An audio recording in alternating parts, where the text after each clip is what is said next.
në një vend, jep taksa, shembirçeni thonë janë gjakpirsa për të gjithë. Jeton dhe jep taksa dhe do të dalë dikush një inovator nga hiçi dhe do të bëj ty gjëra fantastike.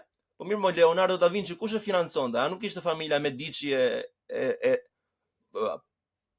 patronët e vërtet, Patreonsat e atërshëm, nuk ishin ata? Po, babuçët e atij. Po fiks.